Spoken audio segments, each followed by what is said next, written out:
ঐতিহ্যবাহী উত্তর চৌরাঙ্গা তালিমুল কুরআন নূরানী হাফিজ সুন্নি মাদ্রাসা ইয়াতিমখানা ও লিল্লা বোর্ডিং এর উদ্যোগে ২৬তম বার্ষিক ওয়াজ ও দোয়ার মাহফিলের মুহতারাম সভাপতি, প্রধান অতিথি, বিশেষ অতিথি সহ হাজারাত উলামা ইকরাম,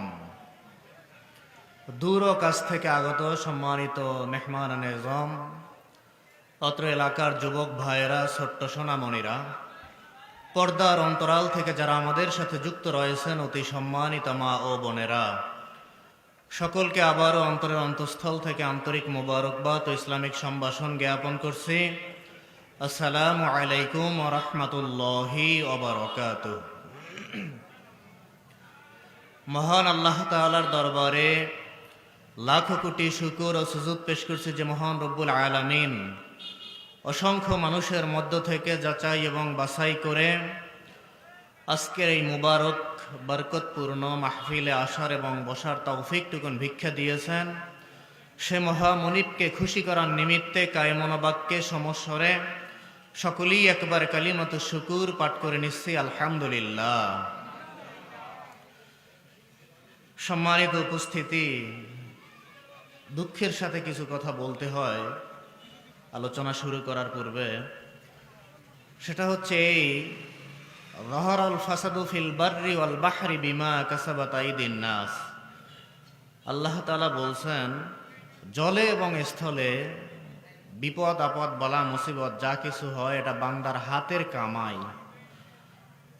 আপনারা সকলেই অবগত রয়েছেন, গত ২১শে নভেম্বর সকাল 10:38 সময় একটা ভূমিকম্প হয় এবং এর মধ্যে গতকাল সকাল পর্যন্ত, গতকাল সকালেও 6:15 সময়েও ঢাকাতে ভূমিকম্প হয়েছে। তো এই সুদীর্ঘ 15 দিনের ভিতরে প্রায় 13 বারের মতো ভূমিকম্প হয়েছে। পত্রিকায় দেখলাম বিগত 35 বছরের ভিতরে এরকমের ভূমিকম্প কখনো হয়নি। আর কিয়ামতের একটা আলামত হচ্ছে যে অতিমাত্রায় কিয়ামত যখন খুব কাছাকাছি চলে আসবে, এর পূর্বে বেশি পরিমাণে ভূমিকম্প হবে। ঠিক আমার কাছে মনে হচ্ছে যে সেই সময়টা আমরা অতিবাহিত করতেছি। আর এরকমের বিপদ আপদ, এই বালা মুসিবত, এগুলো আল্লাহ তাআলা দিয়ে থাকেন এজন্য যাতে করে বান্দা সতর্ক হয়ে সে আল্লাহ পাক রব্বুল আলামিনের ইবাদতে মশগুল হয়, নাফরমানি ছেড়ে দিয়ে আল্লাহ পাক রব্বুল আলামিনের গোলামিতে ব্যস্ত হয়। কিন্তু বান্দা সেটাকে একেবারেই হাস্যরসের মতো মনে করছে। কিছু কথা কেউ মাইন্ড করবেন না, আমি আপনার বিবেকের কাছে ছেড়ে দিচ্ছি। সেটা হচ্ছে এই, এখান থেকে যদি একজন অমুসলিম এই রাস্তা দিয়ে হেঁটে যায় আর সে যদি এত বড় প্যান্ডেলের দিকে তাকিয়ে দেখে যে মাত্র এই কয়েকজন মানুষ এখানে বসা, বাকি মানুষগুলো পাশেই মাহফিল উপলক্ষে যে বাজার, সেই বাজারের ভিতরে মানুষগুলো হাঁটাচলা করতেছে, সেখানে তারা সময়টাকে অতিবাহিত করতেছে, তখন ওই হিন্দু লোকটা মনে করবে যে আসলে মুসলমানদের এই যে আয়োজন, এগুলো ভিত্তিহীন, বানোয়াট। যদি বানোয়াট না হইতো, এটা যদি গুরুত্বপূর্ণ কিছু হতো, তাহলে মুসলমান তো মাহফিলে যে পরিমাণ লোক তার থেকে এই বাজারে এত লোক থাকতো না, তাহলে তারা মাহফিলেই বসতো। এজন্য বর্তমানে আপনাকে এবং আমাকে, আপনার এবং আমার আমল এবং চরিত্র দেখে অমুসলিমরা মুসলিম হচ্ছে না। কারণ আপনার আমার প্রতি আল্লাহ পাক রব্বুল আলামিন আপনার আমার নবীর উপরে যেই কোরআন নাজিল করেছেন, আল কুরআন হুয়া দাস্তুরুনা, মহাগ্রন্থ আল কুরআন হচ্ছে মুসলমানদের সংবিধান। তো সেই সংবিধান একজন অমুসলিম সে যখন কোরআনুল কারীম পড়ে যেটা দেখেন, সেটা পরে মুসলমানদের মধ্যে সেই আমলের রিফ্লেকশন তারা দেখতে পাচ্ছেন না, বাস্তব চিত্রটা মুসলমানদের মধ্যে দেখতে পাচ্ছে না, যে কারণে তারাও একটা কনফিউশনের ভিতরে পড়ে যায় যে আসলেই কি ওদের কোরআন সত্য কিনা। এজন্য একজন অমুসলিমকে যদি কিয়ামতের মাঠে আল্লাহ তাআলা জিজ্ঞেস করেন যে তুমি কেন মুসলমান হওনি, তখন হতে পারে ওই অমুসলিম আল্লাহ তাআলার কাছে আপনার ব্যাপারে, আমার ব্যাপারে আল্লাহ তাআলার কাছে মামলা দায়ের করতে পারে যে আল্লাহ, আপনি যাদেরকে মুসলমানের ঘরে পাঠিয়েছেন তাদের ভিতরে তো আপনি যে কোরআন দিয়েছেন, সেই কোরআনের বাস্তব রূপ তো আমি দেখতে পাইনি। আমি কিভাবে, আমি তো আপনার কোরআন পড়িনি, আমি তো কোরআন পড়তে জানতাম না। তো আমি তো আপনার সেই যাদের উপরে কোরআন দিয়েছেন তাদেরকে দেখে না আমি ইসলাম ধর্ম গ্রহণ করব। আমি আপনাকে রব হিসাবে স্বীকৃতি দিব, কিন্তু আমি তো সেরকম কোনো কিছু মুসলমানদের চরিত্রে দেখতে পাইনি। তখন কিন্তু আমি সেদিন আসামি হয়ে যাব। অত্যন্ত দুঃখের সাথে বলতে হয় যে আসলে কি মাহফিল উপলক্ষে বাজার, নাকি বাজার উপলক্ষে মাহফিলের আয়োজন, এটা একটা প্রশ্ন থেকেই যায়। যা হোক, আমি কারো মনে আঘাত দিতে চাই না, পায়ে ধরে অনুরোধ করব, আজকে এখন এটা জান্নাতের বাগান, কিছুক্ষণ পরে এই বাগানটা থাকবে না। মাগরিবের আগেও এটা জান্নাতের বাগান ছিল না। আমি পায়ে হাত দিয়ে অনুরোধ করব, আল্লাহ তাআলা যেই ভূমিকম্প, ভূমিধস, প্রাকৃতিক দুর্যোগ দিচ্ছেন, দেখিনি যে বান্দা সে তার নাফরমানি ছেড়ে দিয়ে একটু আমি রবের গোলামি করে কিনা। এজন্য আমি দাবি করব পায়ে হাত দিয়ে যে আপনি মাহফিলের প্যান্ডেলে চলে আসেন। যারা বাসা বাড়িতে আসেন, মা বোন, পুরুষ লোক থাকলে তাদেরকেও পাঠিয়ে দেন। আমি এই অনুরোধ করে কিছু কথা বলতে চাই। যেহেতু এটা একটা মাদ্রাসার উদ্যোগে মাহফিল, তো সেই হিসাবে ইলিম এবং আলেমের মর্যাদা সম্পর্কে কিছু কথা আপনাদের সম্মুখে বলার ইচ্ছা পোষণ করি। এখানে যে সমস্ত ওলামায়ে কেরামের নাম রয়েছে তার মধ্যে মনে হয় সব থেকে নগণ্য ব্যক্তি আমি, ছোট্ট মানুষ আমি, এবং আমি একজন অযোগ্য মানুষ। আমাকে এখানে সুযোগ দেওয়া হয়েছে আপনাদের কাছ থেকে দোয়া নেওয়ার উদ্দেশ্যে।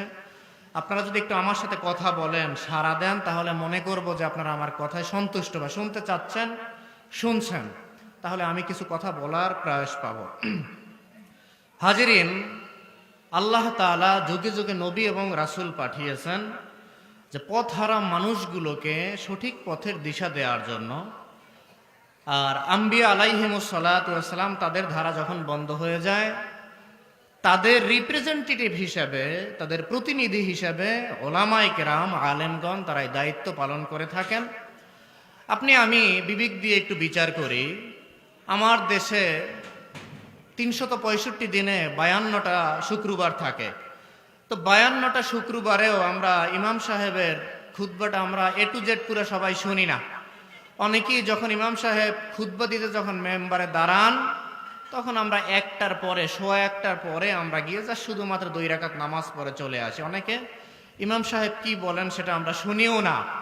এবং প্রত্যেক দিন আমাদের গ্রামে গঞ্জে যে ওয়াজ হয় এমনটাও না। যদি হয়েও থাকে মেনে নেই, 52টা সপ্তাহে যদি ইমাম সাহেব 52টা বিষয় নিয়ে কথা বলেও থাকেন, ইসলাম এমন কোনো শর্ট সিলেবাস নয় যেই সিলেবাস মাত্র 52 দিনে শেষ করে দিবে, যার আপনি সেখান থেকে জেনেই আপনি অনেক বড় কিছু জেনে ফেলবেন, বা আপনি মনে করবেন যে ইসলাম বুঝি এখানেই সীমাবদ্ধ। এমনটা মনে করার সুযোগ নেই।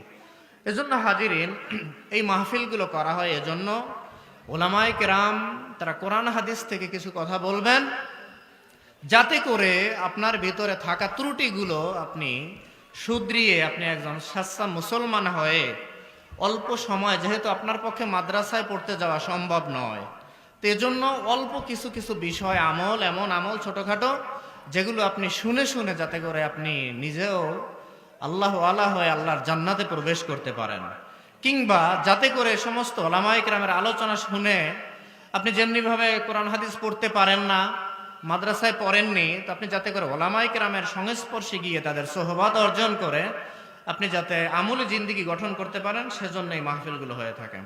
যাই হোক হাজিরিন, তো মূল কথায় চলে যাচ্ছি। আল্লাহ তাআলা ইলমের মর্যাদা বুঝাতে গিয়ে আল্লাহ তাআলা ইরশাদ করেছেন, সূরাতুজ জুমারের 9 নম্বর আয়াত আল্লাহ তাআলা বলেছেন, কুল হাল ইয়াস্তাউইল্লাযীনা ইয়া'লামুনা ওয়াল্লাযীনা লা ইয়া'লামুন। হাবিব, আপনি জগৎবাসীকে জানিয়ে দিন, যে জানে আর যে জানে না তারা কি কখনো সমান হতে পারে? আল্লাহ তাআলা প্রশ্ন করছেন আল্লাহর হাবিবের কাছে, হাবিব আপনি এটা জানিয়ে দেন, এটা বলে দেন যে যে জানে আর যে জানে না তারা কি কখনো সমান হতে পারে?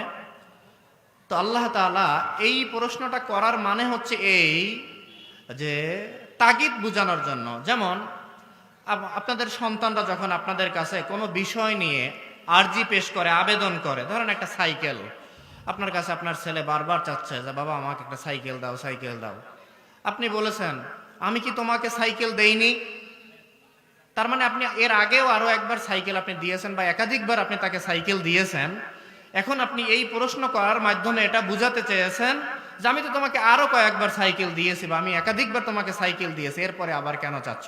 তা আল্লাহ তাআলা এই যে প্রশ্ন করলেন যে যারা জানে এবং যারা জানে না তারা কি কখনো সমান হতে পারে?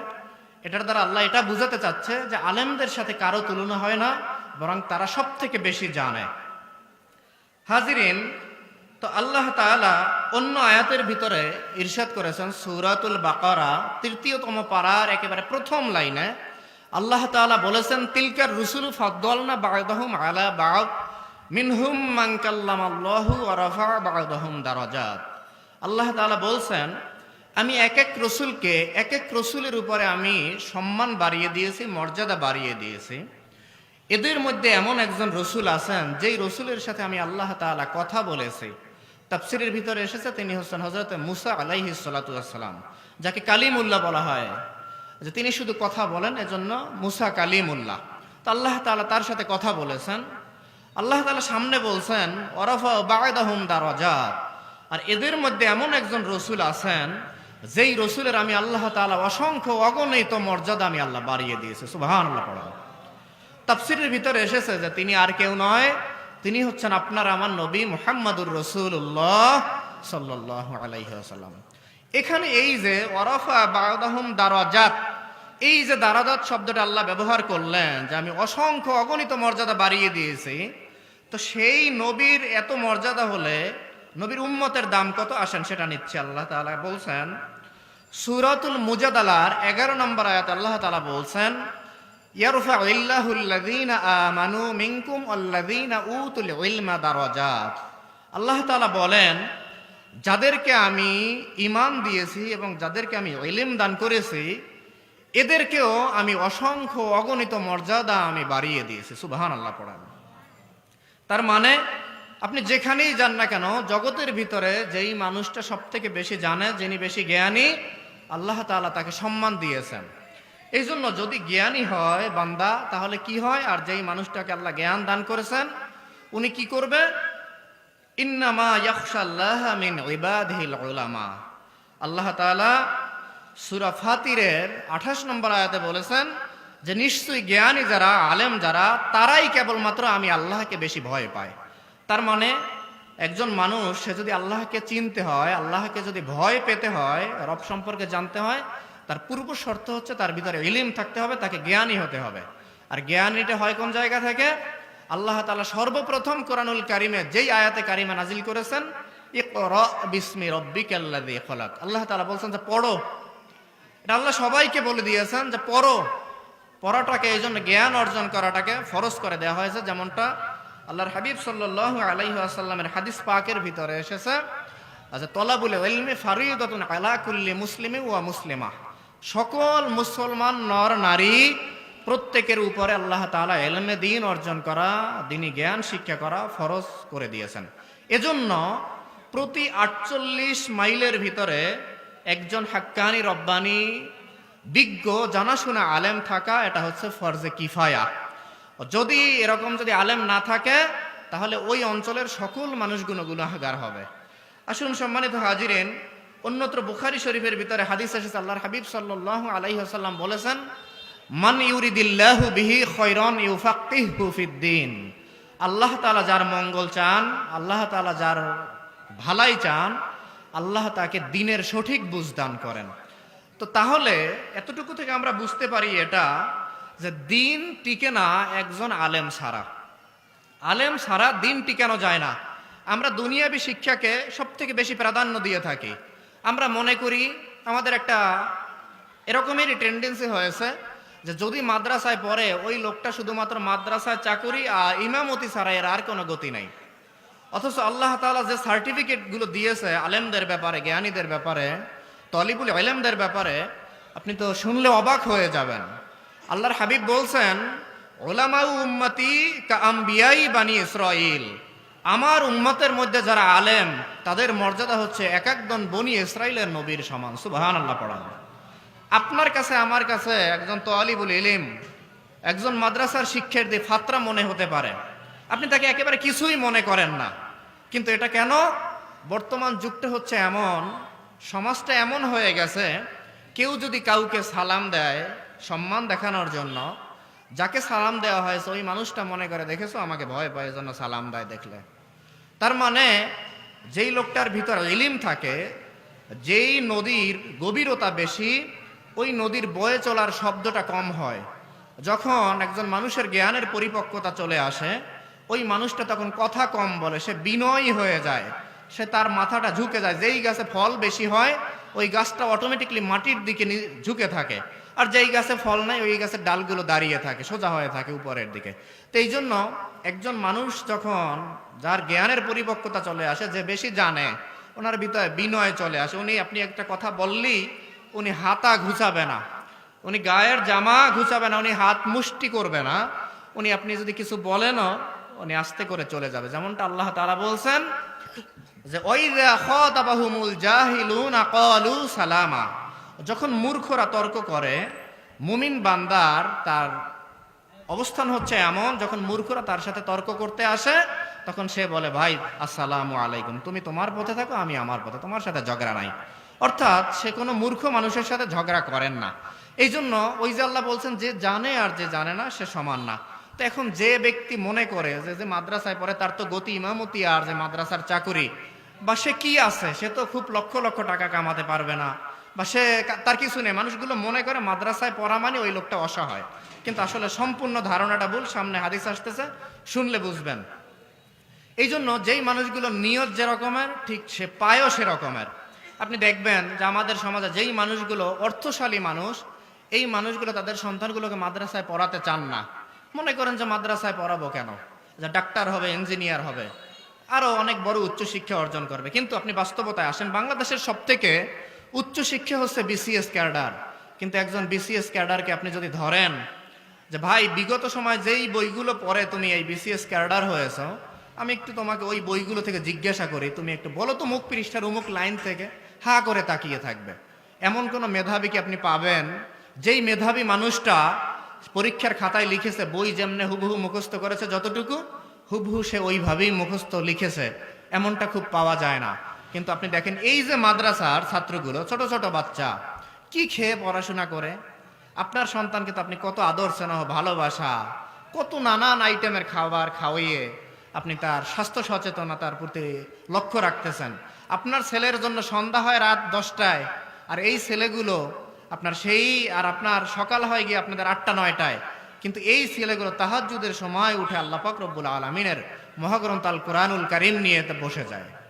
এর থেকে আর ভাগ্যবান কি হতে পারে? কিন্তু এই এদের ব্যাপারে আল্লাহর হাবিব বলছেন ইন্নাল্লাহা লা ইউআযযিবুল কলবা ওয়া আল কুরআন, যেই অন্তর কুরআন ধারণ করেছে আল্লাহ তাআলা ওই অন্তরকে আযাব দিবেন না। সুবহানাল্লাহ পড়ান।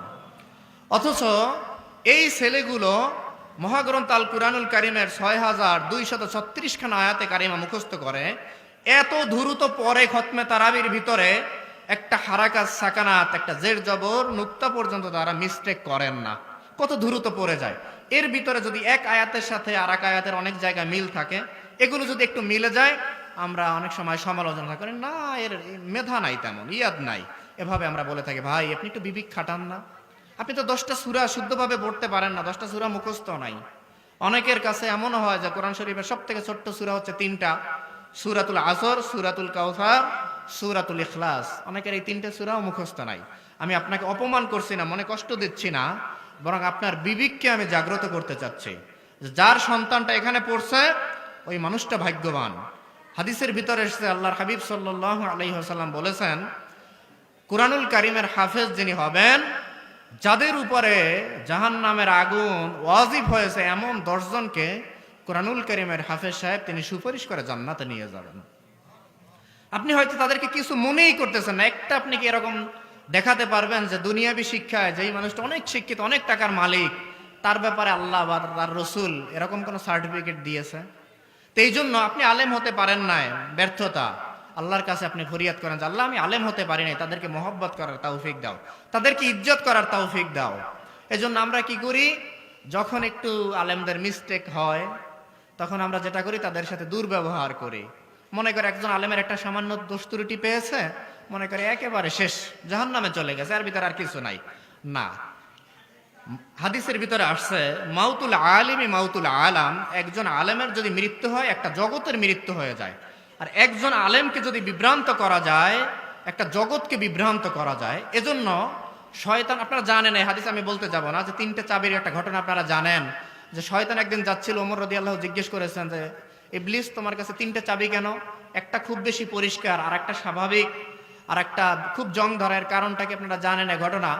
যে যারা সব থেকে বেশি ধার্মিক আলেম ওলামা, এদের পিছনে শয়তান লেগেই থাকে, চাবিটা সারাদিন দিতেই থাকে, কিন্তু এরপরে বিভ্রান্ত করতে পারে না। এজন্য ওই চাবিটা খুব পরিষ্কার। আর যাদেরকে একবার দিয়েছে মোটামুটি সপ্তাহখানিক মাসখানে যায় ওটা দিয়ে, এটা স্বাভাবিক জং দ্বারা স্বাভাবিক পরিষ্কার। আর যেটা একবার দিছে জীবনে আর লাগে না, ওটা চলবে অটোমেটিকলি, চলতেই থাকবে স্বয়ংক্রিয়ভাবে। এটা ওই যে একবার দিছে আর ব্যবহার হয় না, এজন্য জং ধরা।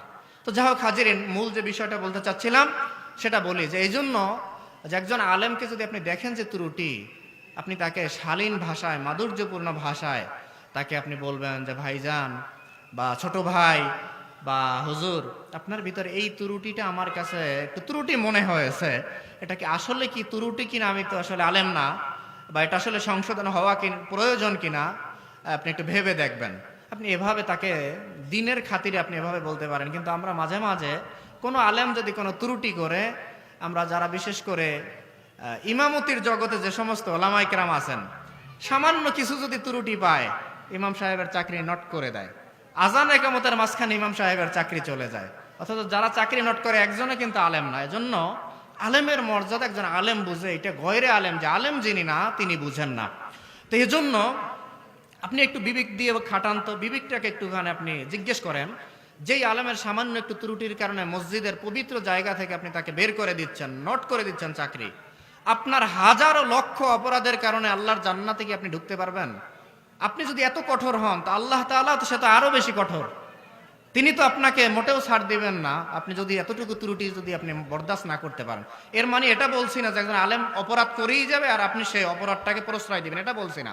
বরং আমি এটা বুঝাতে চাই, একজন আলেমের যদি অপরাধ হয় সেটা সংশোধন করবে একজন আলেম, তার বিচার করবে একজন আলেম। যাই হোক হাজিরিন, মূল কথায় চলে যাচ্ছে। হাদিস পাকের ভিতরে এসেছে, তিরমিজি শরীফের ভিতরে হাদিস এসেছে, আল্লাহর হাবিব সাল্লাল্লাহু আলাইহি ওয়াসাল্লাম বলেছেন, মান সালাকা তরিকান ইয়ালতামিসু ফীহি ইলমান সাহালাল্লাহু লাহু তরিকান ইলাল জান্নাহ। আল্লাহর হাবিব সাল্লাল্লাহু আলাইহি ওয়াসাল্লাম বলেছেন, যে ব্যক্তি ইলম অর্জন করার উদ্দেশ্যে পথ চলবে, আল্লাহ তাআলা তার জন্য জান্নাতের পথকে সহজ করে দিবেন। সুবহানাল্লাহ পড়েন। এজন্য আল্লাহ তাআলা অন্যত্র বলেছেন, ওয়াল্লাযীনা জাহাদু ফীনা লানাহদিয়ান্নাহুম সুবুলানা। বান্দা যখন আমাকে পেতে চায়, আমার রাস্তায় যখন বান্দা চেষ্টা করে, আমি বান্দার জন্য আমার রাস্তাকে অতি সহজ করে দেই। আমি বান্দা যদি আমার দিকে এক বিগত আগাইয়া আসে, আমি ওই বান্দার জন্য এক হাত আমি আগাইয়া যাই। সুবহানাল্লাহ পড়েন। এজন্য আপনি যদি চেষ্টা করেন যে আপনি নিজে আলেম হতে পারেন নাই, আপনার একটা সন্তানকে আপনি আলেম বানান, আপনি সেটাও পারেন নাই, অন্ততপক্ষে যারা আলেম হচ্ছে তাদের দিকে একটু আপনি সুনজর দেন, একটু শ্রদ্ধা করেন, সম্মান করেন, ভালোবাসা দেখান। হাদিসের ভিতরে এমনটা আসছে, কিয়ামতের মাঠে যখন একমাত্র আরশে আজিমের ছায়া ছাড়া আর কোনো ছায়া থাকবে না, হাউজে কাউসারের পানি ছাড়া আর কোনো পানি থাকবে না, ওই সময় একজন আলেম সাহেব তিনি যখন জান্নাতে যাবেন, একজন সাধারণ মানুষ ডাক দিয়ে বলবেন যে, হে আলেম সাহেব, আপনি কোথায় যাচ্ছেন? আপনি কি আমাকে চিনছেন? তখন আলেম সাহেব বলবেন যে, না, তোমাকে তো চিনতে পারিনি, কে তুমি? যে হুজুর, আমি দুনিয়ায় বসে আপনাকে একদিন এক গ্লাস পানি পান করিয়েছিলাম। ও আচ্ছা আচ্ছা, হ্যাঁ চিনতে পেরেছি, তোমাকে মনে পড়েছে। তো যে হুজুর, আপনি তো জান্নাতে চলে যাচ্ছেন, আমাকে একটু আপনার সাথে নিয়ে যান না। ওই যে দুনিয়ায় বসে এক গ্লাস পানি পান করিয়েছে, তখন হাদিসের ভিতরে আসছে, তখন ওই আলেম তাকে সুপারিশ করে আল্লাহর জান্নাতে নিয়ে যাবে। এজন্য আলেমদেরকে সম্মান করবেন, তাদের ত্রুটিটাকেও আমরা মাঝে মাঝে মানবীয় যে ত্রুটিগুলো সেগুলোকে অনেক বড় করে দেখি, এমনটা করবেন না। মাঝে মাঝে আলেমদেরকে অনেকে গালি দেয়, আমি আগেই বলে দেই, কেউ যদি কোনো আলেমদেরকে তুচ্ছ তাচ্ছিল্য করে, তাদেরকে যদি কেউ গালি দেয়, কিতাবের ভিতরে আসছে, ফতোয়ার কিতাব, যে সে কাফের হয়ে মৃত্যুবরণ করবে, নাউযুবিল্লাহ পড়েন। এই জন্য আমরা যেন কেউ গালি না দেই। আসুন হাজিরিন, আরেকটা হাদিস আপনাদেরকে আমি শোনাচ্ছি। হাদিসটি তিরমিজি শরীফের ভিতরে এসেছে। আল্লাহর হাবিব সাল্লাল্লাহু আলাইহি ওয়াসাল্লাম এর সাহাবী আবি উমামা আল বাহিলি রাদিয়াল্লাহু আনহু তিনি বলছেন, যুকিরা লি রাসূলিল্লাহি সাল্লাল্লাহু আলাইহি ওয়াসাল্লাম রাজুলান আহাদুহুমা আবিদুন ওয়াল আখিরু আলেম। দুজন ব্যক্তির ব্যাপারে আল্লাহর হাবিব সাল্লাল্লাহু আলাইহি ওয়াসাল্লামের সামনে কথা হচ্ছিল। আল্লাহর হাবিব সাল্লাল্লাহু আলাইহি ওয়াসাল্লাম এর ভিতরে একজন হচ্ছেন আলেম, আর একজন হচ্ছেন আবেদ, সাধারণ মানুষ। আবেদ বলা হয় যিনি শুধু ইবাদত করেন, আর আলেম যে সে তো জানেন এবং ইবাদত করেন। সাথে এই ফাঁকে একটা কথা বলি, অনেকে আমরা মনে করি যে যারা আলেম তারা যে অপরাধ করে, একটা প্রবাদ আমরা বলে থাকি যে জেনে শুনে করে পাপ সেই পাপের নাই মাপ। আপনাদের অঞ্চলে এই প্রবাদটা আছে কিনা জানি না, আমাদের বাড়ি বরিশালে, বরিশালে এই প্রবাদটা আছে যে জেনে শুনে করে পাপ সেই পাপে নাই মাপ। কিন্তু এই কথাটার সাথে আমি ব্যক্তিগতভাবে একমত নয়। কেন? যে জানে সে তো জানে, এটার তো একটা মর্যাদা আছে। আর যে লোকটা জানে না সে তো দুইটা অপরাধী। যিনি জানেন উনি জেনে অপরাধ করার কারণে উনি হবেন ফাসিক। যে লোকটা টোটালি জানে না, ওনার এমন অপরাধ হয়ে যেতে পারে না জানার কারণে উনি হয়ে যেতে পারে কাফের। আসেন একটা প্রমাণ দেই। আবুল্লাহ সমরকান্দি রহমতুল্লাহ আলাই ওনার কিতাব তাম্বিহুল গাফিলিনের মধ্যে উনি লিখেছেন, ইযা সারাল উলামা